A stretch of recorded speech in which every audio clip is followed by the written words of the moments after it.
everyone, welcome back to the channel. For this week's video, I'm going to be showing you guys how I edited the image that I took at the Upper Seletar Reservoir Park. Now if you've not seen my first video where I showed how I captured that image, make sure you go back, watch that video before you proceed with this video. Now before we begin, full disclosure, the first time I tried to record this video, it took me over half an hour to include everything inside. So I don't want to make a boring video and bore you guys with the details of everything that I did to the image. So what we're gonna do is just a quick rundown of what I did to the image and the plugins and the apps that I used to help me along with this process.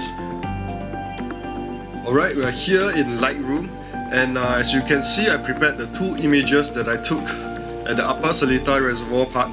One is the darker exposure and the other one is the brighter exposure. So the first thing I'm going to do is to remove any dust spots that are on the sensor.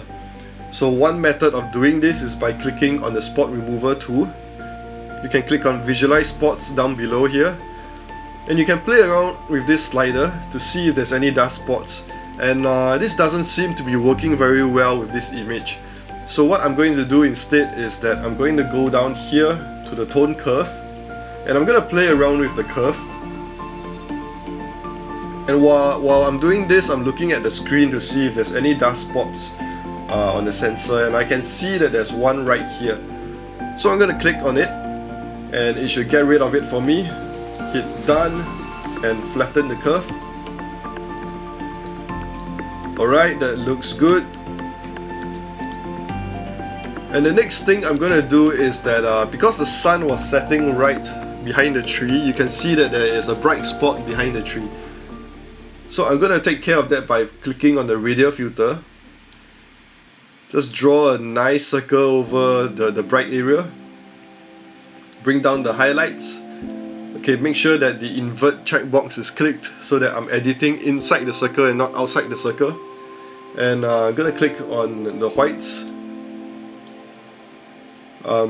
Add a bit of blur by bringing down clarity. Bring down the haze as well.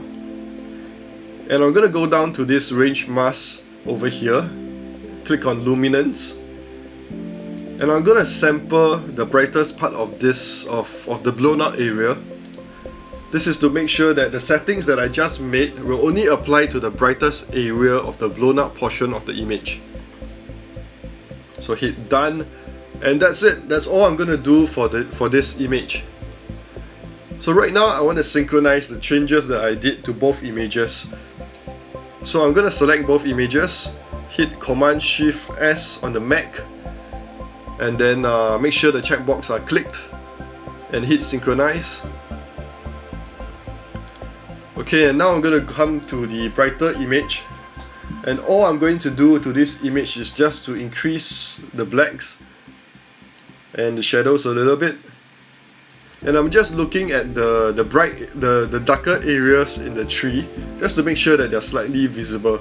Now the rest of the image is overexposed, but we're not going to worry about that at this moment. So next, I'm going to make sure that both images are selected and click Edit in, Open as layers in Photoshop.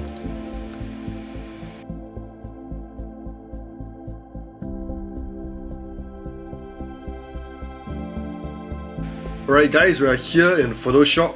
As you can see, I have both layers loaded, and I'm just going to make sure that the brighter layer is on top.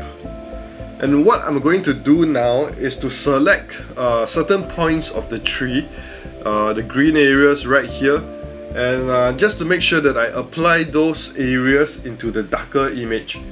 So for that, I'm going to use a plugin by McIntyre. It's called InstaMask. So I'm going to click on InstaMask right here. I'm going to click on Darks 2.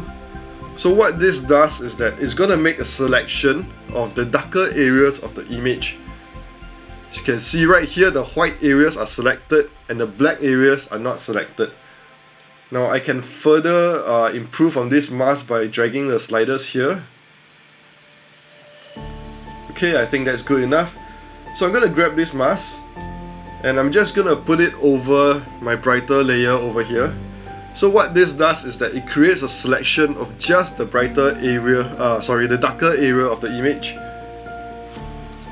And I'm gonna delete away this group because I don't need it anymore. So I don't like what it's doing to the foreground, and I'm gonna remove it by painting over the mask. So I'm gonna grab a brush, make sure that I have the black foreground color selected, and I'm just gonna go in with opacity about 80%, and I'm just gonna paint it out with a soft brush. Alright, that looks good. Now the next thing I'm gonna do is I'm gonna use yet a different plugin. This is called the Nikon Color Efex Pro. So what it does is that it actually has a range of filters which is very useful for enhancing the image. So I'm gonna open it up right here.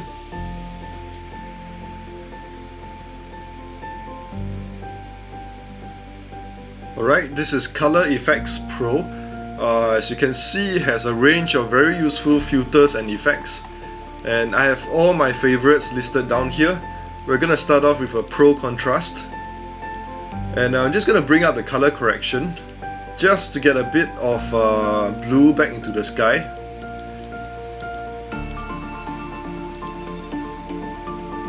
Alright, and some dynamic contrast. And while I'm adjusting this, I'm keeping my eye on the bright spot over here, as well as on the histogram. I've got to make sure that I do not blow out the spot again. So what I can do is that I can actually click on this control point, and this ensures that the filter is not applied to this portion of the image. Now that looks good. I'm going to apply a little bit of warmth to the image to get back the warm sunset glow that was in the original raw file. So a bit of saturation back up. Alright. Actually, I want to go back and get a little bit more blue into the sky.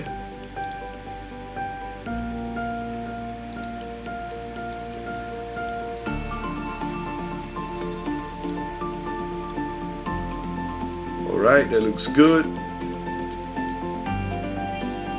Now the next thing I'm going to do is that I'm going to try to bring out some of the detail of the tree, and I kind of do not want to apply it to the entire image. I just want the filter to be applied to the tree itself. So instead of applying it here, I'm just going to click OK first, and then I'm going to go back inside and paint in that selection.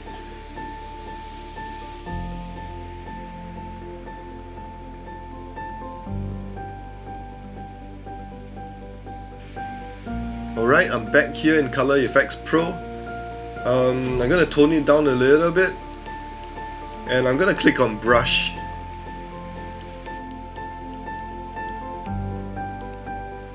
Alright, that's done. So I'm gonna click on Paint, and what this does is that it allows me to paint in the area that I want the filter to be applied. And I'm just gonna brush over on the tree branches. Alright, make sure my opacity is back up to 100%. Okay, a little bit on the clouds here. And that really brings out the rays of the sunlight. Okay, hit apply. Alright, I'm gonna go back into Color Efex Pro for one more filter.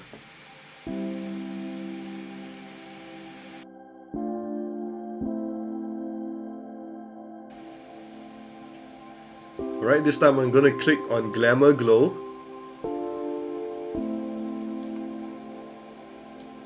And what this does is that it creates a very dreamy light effect onto the image. And once again, I don't want to apply it to the entire image, I just want it in the sky. So I'm going to click on the brush again.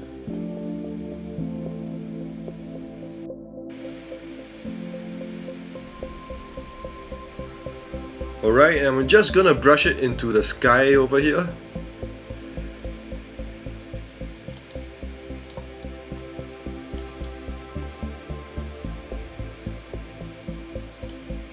and hit apply. Alright, I'm almost done with the image. What I'm going to do next is that I noticed that there is a tree on the right side of the image. So I'm going to remove the tree by cloning it out. So I'm going to select all of the layers, hit Command Option Shift E, and what this does is that it creates a new layer that is merged from all the other previous layers. I'm going to hit the clone tool, which is S, and I'm just going to do a very rough job of cloning away this tree. Now of course on my own time I'm going to do a much better job than this, but just for this demonstration I'm just going to do a very rough job. Alright, that looks fine. There's a little bit here. Okay, that's good. Alright, so what I'm gonna do next is I'm gonna do a dodge and burn layer just to bring out some of the details that I like in the image. So I'm gonna go to Layer, New, Layer, under Mode, go to Overlay, click on Fill with Overlay Neutral Grey 50%. Alright, and what this is going to do is that when I have a white color brush, like so, I can bring my flow down to say about 5%, opacity to about 20%. Change it to the brush, and when I paint it in, it's just gonna brighten up the areas. Alright, it's a bit too much. Let me reset this. Okay. Now when I paint it in, it's just gonna brighten up these areas in the clouds. And what this does is that it makes it pop out even more, creating more contrast, and it looks more eye-catching. So you can see the difference here. And when I select the black color layer as my foreground layer, I can darken the image or burn the image.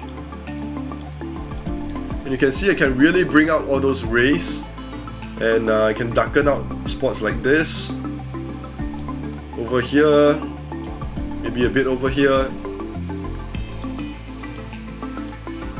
And as you can see, I can spend a lot of time dodging and burning the entire image just to make it more contrasty, a lot more dramatic.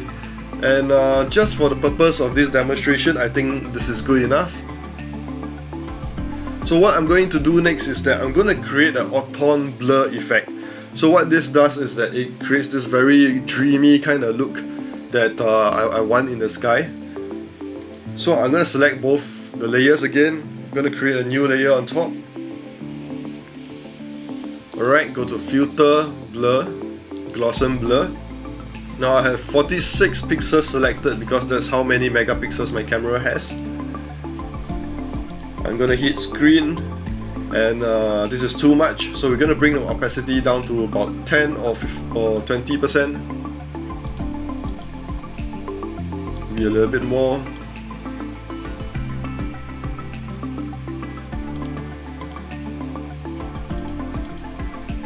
Alright.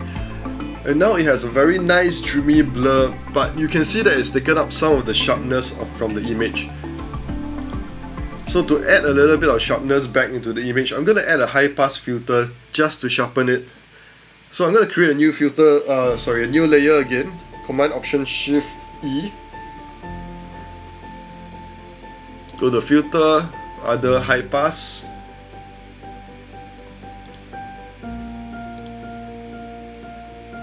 Go to Overlay, and you can see it looks a lot sharper now. Alright, I'm happy with what I've done with the image so far, so I'm gonna save this Photoshop document.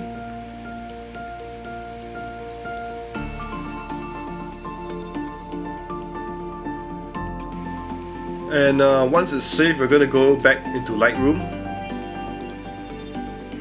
Alright guys, we are back here in Lightroom, and I just have a couple of small adjustments to make. First of all, I'm gonna increase the warmth, and I'm going to crop the image so that it looks more symmetrical. And that's it. I'm done with the edit of this image. Thank you for watching. Let me know in the comments if you have any questions. I know that it looks different from the one from my website. That's because I spent hours working on the one on my website. This is just a short demonstration just to show what I would do to edit the image to get the effect that I want. Once again, thank you guys for watching. If you have a question, make sure you post it in the comment down below. Subscribe to my channel, as it will really help me to create more content like this. Thank you very much. Shalom and goodbye.